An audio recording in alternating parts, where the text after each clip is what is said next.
Sabi mga kababayan ni Atty. Topacio, isa sa mga abogadong kaalyado po ng mga Duterte. Si Topacio, abogado ni Pacquiao, pag niya isinulong yung impeachment laban kay Sara Duterte, mapaparalisa ang Pilipinas. Asa pa po kayo? Wala na pong maniwala kay Sara at sa mga Duterte. Nalusaw na yung 32 million na mga supporters niya. Kaya nga, walang mag-attend sa people power niya sa EDSA's Right. Pinahayas, mga kababayan, pati ng Paris Priest ng EDSA's Right.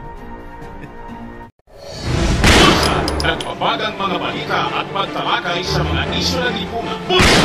Opinyon, banat at paglalantad sa katotohanan. Bulsa! What you see is what you get. You decide. Nakakagulo. Asa pa kayo? But before ko mga kababayan ibigay sa inyo yung full story ng mga balitang yan kasi nagpa-press con si Sara, di ba? She is expecting a worst case scenario. Inaasahan niya na matatanggal siya mga kababayan bilang vice presidente at malamang matulad siya kay Tebes, makulong. Pero sabi niya, hindi niya ako tatakas. Ibig sabihin mga kababayan, si Sara Duterte handa na makulong. But before ko ibigay sa inyo mga kababayan yung full story ng mga balitang yan, click subscribe muna dito sa ating YouTube channel and hit the notification bell para lagi po kayong updated sa mga kaganapan dito sa ating bansa. Like and share na rin po ninyo ng ating video. At huwag na rin po ninyo na-skip yung ating mga commercial ads para tuloy-tuloy lang ang pag-unlad ng bagong Pilipinas. Balikan natin si Topacio na nananaginip. Yan si Topacio, mga kababayan. Yung impeachment daw maaaring magparalisa sa bansa. So sabi niya, madali lamang anyang maiakyat ang articles of impeachment sa Senado kung walang legal na obstacle at kung porsigido ang House of Representatives dito. Pero ano anya ang mangyayari pagkatapos nito? Sabi dito sa report ng Abante News, naniniwala raw siyang matatabunan ng impeachment ang marami pang mahalagang issue sa bansa, katulad ng inflation at pangimasok ng mga Chinese sa mga teritoryo ng bansa. The trial will precede everything else in the country, even precede inflation, Chinese intrusion, EDCA sites, unpreparedness for natural disasters, etc.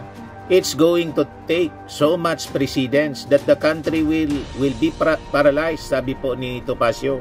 If you paralyze the legislature and then you basically paralyze a third of the government machinery, dagdag niya. Guni-guni mo lang yon, Topacio. Malayo sa katotohanan yung mga sinasabi mo. Mas mabuting matanggal si Sara kasi sayang yung pasweldo sa kanya, nanggugulo lang. Walang pakinabang sa ating bansa, nanggugulo lang. At ilang impeachment na yung nangyari, impeachment trial yung nangyari dito sa ating bansa, hindi man po na-paralyze. May impeachment trial noon kay Erap, hindi man po na-paralyze yung ating bansa. We survived. May impeachment trial kay Corona, ganun din po. Buti nga't natuto ng mga terminologies, legal terminologies, yung mga mamamayang Filipino, Your Honor. O diba? Wala man po. Napaka-importante kasi mga kababayan na mapanagot ang kawalanghiyaan na ginawa ng Vice Presidente sa pundo ng bayan at saka kawalanghiyaan sa kanyang posisyon. Dinisrespect niya yung kanyang posisyon mismo. Ng kanyang pagbantaan yung ating openly, yung ating Pangulong Bongbong Marcos, the First Lady, pati si Martin Romualdez. And in fact, tama siya. She is expecting a worst case scenario na kanyang patutunguhan po. Kung matanggal siya po sa pwesto at saka makulong, so ang lahat ng mga mangyayari sa kanya po, deserve niya kasi lahat ito kagagawan niya po. Kung hindi siya gumawa ng kamalian po, hindi niya kakaharapin ang lahat ng problemang ito. So, no one to be blamed but herself, mga kababayan. Ngayon, nagpapaawa siya. Wala mang maawa, mga kababayan. Kasi sabi niya dun sa interview, no regrets daw siya sa pagbabanta. Yan, sabi niya, buti nang alam nila. Sara Duterte says no regrets in bearing kill plot versus Marcos Jr. Anak talaga ng tatay niya. No remorse. At pinaglalaroan niya yung mga institutions ng ating gobyerno. tulad ng Congress, yung National Bureau of Investigation, pinaglalaroan niya, kinakamuti ni Sara Duterte. Kaya she is expecting a worst case scenario sa kanyang kinakaharap na problema na siya man lang po ang may gawa. Yan sabi niya rito. Ang worst case, click subscribe muna dito sa ating YouTube channel and hit the notification bell para lagi po kayong updated sa mga kaganapan dito sa ating bansa. Like and share na rin po ninyo ang ating video. At huwag na rin po ninyo na skip yung ating mga commercial ads para tuloy-tuloy lang ang pag-unlad ng Bagong Pilipinas. Sa mga nagana po ng malinis and spacious fitness gym, pumunta lang po kayo sa aming Colossal Fitness Gym. We also offer Grab Car Rental with our brand new 2023 model ng Toyota Innova. We also accept booking for those who are planning to travel via PAL, Cebu Pacific, and other airline companies, local and international, and bills payment for Meralco Bills, Aleco Bills, PLDT, etc. Ang Colossal Fitness Gym is located at 3rd floor Security Bank Building, Lanco Business Park, Legazpi City, Albay. For inquiries, look for Gilon Maravillas, contact number 0966-802-0949. Yan po yung aming Innova. Lagi na pong matao sa amin.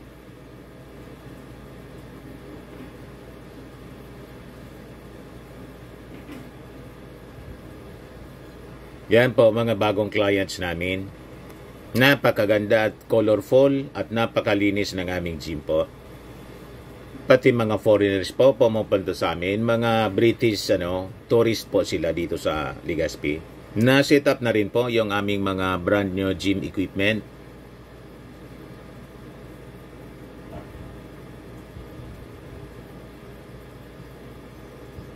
May treadmill na rin po kami. Ito naman po yung bago naming product na binibenta online. Eye Glow Serum, whitening po siya. Tingnan ninyo yung epekto sa aking anak na architect before and now. Yung mga inquiries po ninyo, dumiretso na lang kayo sa kanyang Facebook account, Riz Maravillas.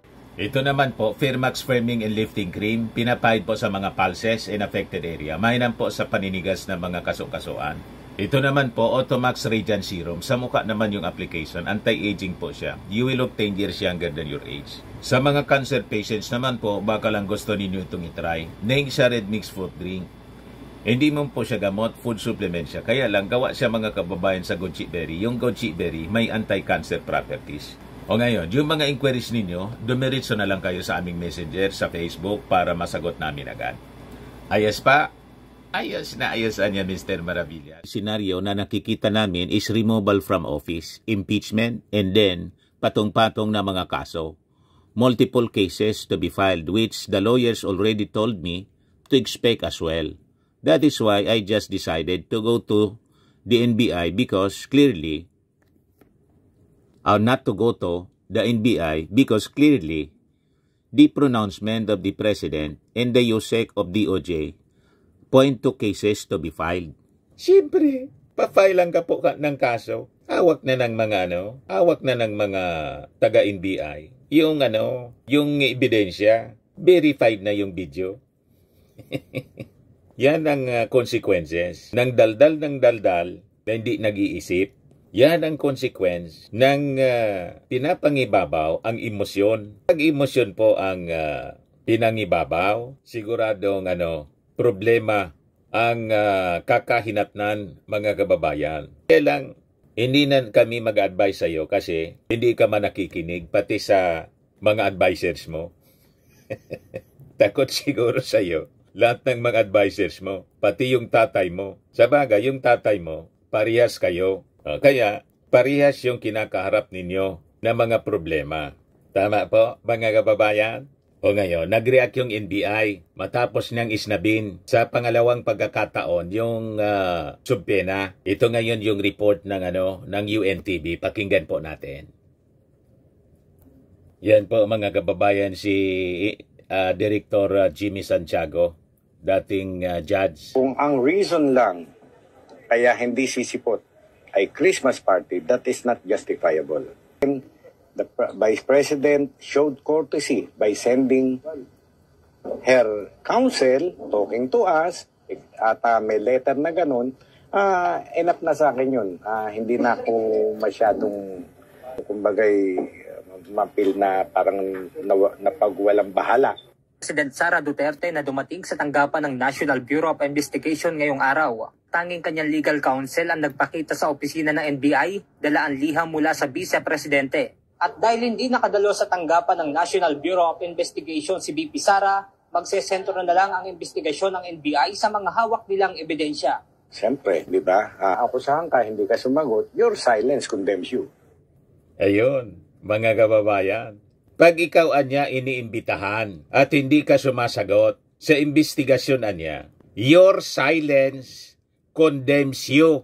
I-judge po mga kababayan itong NBI Director, si Jimmy Santiago. Alam niya yung batas at matalino po ito. Malayo si Sara Duterte pagdating po sa pagkakaintindi ng batas. Practicing lawyer ito at naging judge. Hindi ito pasisinda kay Sara Duterte, mga kababayan. Ang isang Jimmy Santiago. So malinaw po ang sinasabi, your silence condemns you. Kasi po, kaya hindi mag-attend, hindi inaharap ni Sara yung investigation. Malinaw kasi yung kanyang pananagutan. Recorded po, na-validate mga kababayan, na-preserve yung press con niya, virtual press conference, kung saan openly pinagbantaan niya yung ating Pangulong Bongbong, si Lisa Marcos at saka si Martin Romualdez. You see? O ngayon, sa issue ng pagbabanta daw sa kanyang buhay, sabi ni Santiago, magsisimulaan niya kami sa zero. Kasi yung pagbabanta, mga kababayan, ang nakakaalaman lang si Sara. Palaman report sa pulis. Yung pulis, inaway pa niya kasi hindi daw alam yung pagbabanta sa kanyang buhay. Paano malaman? Hindi mo man ni-report. Yung lumalabas sa mga kwento na yung ini-assign sa kanyang security, mga kababayan daw, isa doon ang gustong magurgor sa kanya. Gusto palang magurgor? Bakit? Hindi pa ninyo pinahuli at sinampa ng kaso? Di ba? O kung hindi, ano ginawa ng 400 na security officers po ninyo na naka-assign sa inyo ng isang member, inayaan na makapag-attempt na igurgor kayo, di ba? So kung tingtingnan mo mga kababayan yung mga kwento ni Sara, malinaw na gawa-gawa lang niya po mga kababayan. Pero just the same, nag-request si Sara na dapat daw, nagsabi si Sara, nag-challenge siya na dapat imbestigahan yon, mag-iimbestiga yung NBI. From scratch, sabi po ni NBI Director Santiago, kasi ang nakakaalam ng banta, si Sara man lang po. You see? Pero sabi ni Director Santiago, kami anya may hawak ng ebidensya sa pagbabanta ni Sara sa ating Pangulo. Malinaw yun. Kaya alam ni Sara, inuhulaan na niya, mga kababayan, ang kanyang kahihinatnan. She's expecting the worst case scenario. Sa impeachment, matanggal siya. Tapos dito po sa paglabag sa anti-terror na kini-question niya, baka siya makulong, pero hindi daw siya tatakas. Ito sabi dito, the Vice President questioned the legal basis for the allegation citing the use of the anti-terror law in this subpoena. She noted parallels with the case of expelled Negros Oriental 3rd District Representative Arnie Tebes, mentioning the issuance of red notice, the freezing of assets by the Anti-Money Laundering Council, and warrant of arrest. Very recently, sabi niya, I read again the law, and then I found there that there is a provision there, removal from office. So, on that point, it's still kumbaga, an avenue, I think, that they're pursuing to remove me from office. Walang lusot, mga kababayan, sa kanyang mga pinagagawa. Hindi man magtagumpay yung impeachment sa Senado, kung kumampi sa kanya yung 8, i-acquit siya, may criminal charges na isasampa sa kanya. Tanggal pa rin siya tulad ni Tebes.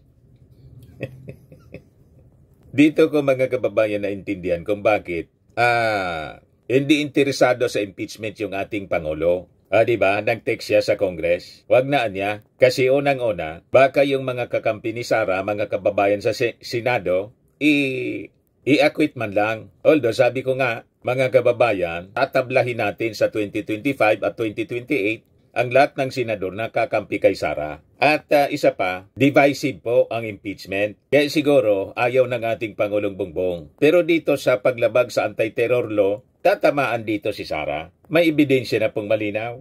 At nababasa na ni Sara ang kanyang kapalaran, mga kababayan, na siya yung may gawa. Siya yung gumuhit ng kanyang kapalaran dahil sa kanyang sobrang pagmamahal sa confidential funds. At pag-designate niya, pag-appoint niya sa kanyang sarili as designated survivor. At dahil sa kagagawa ng kanyang mga kaalyado, kasama yung kagagawa ng kanyang tatay. Lahat ito po, consequences ng kanilang mga maling gawa. Nasabi ko nga mga kababayan, kayo ni Tim siya. Kung tumulong na lang siya, hinintay yung 2028, malamang siya yung susunod na Pangulo. Hindi, nag-ambisyon ng maaga po. Gustong magmadali, mga kababayan. Inoperate ni GMA si Martin Romualdez. Gustong ikudita. Si Martin Romualdez po ang proteksyon ng ating Pangulo. Nabuking po yung plot. Doon nagsimula ang lahat, mga kababayan. Nadiscover yung pagwalda sa confidential funds. Ayon, ito na siya ngayon, mga kababayan. Kaya ang lahat ng ito, kasalanan ni Sara, kasalanan ng kanyang tatay, pati ng kanyang mga minions. Kasi yung Marcos po, hindi man po nang-aaway. Sila man lang po ang nang-aaway. Kaya sabi dito sa balita, despite the potential legal challenges, Duterte asserted she has no intention of fleeing the country or evading authorities. Walang intensyon na mag-evade sa mga authorities. Hindi ka nga umaharap sa NBI. Laging baliktad yung mga sinasabi po ninyo sa ginagawa. Sumalamang itong sinasabi ninyong hindi tatakas. Tulad ni Pacquiao, nagtago, at tulad ni Harry Roque, tumakas pa Dubai. O, diba? Tulad din ni Tebes, tumakas pa East Timor. You see? Walang maniwala sa mga statements po ninyo kasi nasubaybayan na namin kung paano kayo magsalita. Pag sinabi ninyo, yung kabaliktaran ang totoo. Sabi niya rito, I do not plan to leave the country. I do not plan to hide if there will be a warrant of arrest, mainly because my children are here. So if I am detained, I want to be able to see my children. So I have no plans of doing what I have, of doing that. I have no plans of leaving the country to hide. Wag na. Yung mga kwento, kinikwento lang namin yung mga sinasabi ninyo for purposes of for news purposes lang. Pero maniwala sa mga kwento ninyo, kwento ninyong mag-ama, never kaming naniniwala sa kwento ninyo. Napakahilig ninyo. Nakasanayan na ninyo yung magsinungaling. Tapos sabi dito sa balita, mga kababayan, plano ni Sara, mga kababayan, na kumuha ng private security. Papayagan ba yan ng ating armed forces? This is the first time, mga kababayan, ng isang vice-presidente walang tiwala sa ating armed forces. Pinolitika nila pati yung armed forces. Yung armed forces po will protect the Filipino people. That is their mandate. Ngayon, wala na daw siyang tiwala kahit kanino. Sa sarili niya lang daw siya nagtitiwala. Sa sarili niya. Yan sabi ni Sara. I don't trust anyone. Sara Duterte tells AAP not to send security replacements. So lalo, mga kababayan, dinisqualify ni Sara yung kanyang sarili na maging presidente. Kasi kung wala kang tiwala pati sa ating armed forces, sa tingin mo, gagamitin ng ating Pangulo para ka i-persecute or lalo makokompromise yung inyong security at plano mo na kumuha ng private security. That disqualifies you to become president, na tumakbo bilang presidente. Kasi ang presidente may tiwala dapat sa armed forces. Siya yung commander-in-chief. Di ba? Pati yung armed forces, pinagdudahan mo na. Talagang wala kayong makukuha ng support galing sa armed forces, galing sa PNP, kasi pinoliticize na ninyo. So hindi na daw niya tatanggapin any replacement. Nagpaliwanag naman po si General Browner. Sabi ni General Browner that the temporary replacement niya were in response to alleged assassination threats made by Duterte against the President, First Lady, and the House Speaker during an online briefing on November 23. So tama man po yung aksyon. Kasi baka magamit ni Sara yung mga naka-assign sa kanya. Mahilig pa naman siya magregalo para to buy loyalty naman sa kanyang tatay. Baka ang mangyari, yung kanyang security, maging private army na niya. Pero plano na niya ngayon mga kababayan na kumuha daw ng private security. Papayag ba yung armed forces sa ganyan? So kung magtanggal sila, hindi na nila i-replace. Iwan na lang nila yung maiwan. At kung wala nang maiwan dahil tatanggalin nila lahat. Rason ni Sara mga kababayan, security niya is fundamentally a trust in confidence position. So it's difficult to entrust your life to somebody you really do not know and just put there by somebody who you do not trust. So walang tiwala siya kay Browner kasi si Browner ang susundin siyempre yung commander-in-chief niya, yung ating Pangulong Bongbong. So kung wala siyang tiwala sa security, talagang ang dapat nagsisecure po ng presidente, vice-presidente at sino mang mga officials ng ating gobyerno, it should be from the armed forces and the PNP. Kung wala na siyang tiwala sa gobyerno, ating mga government agencies tulad ng armed forces, talagang dapat na matanggal na siya sa posisyon.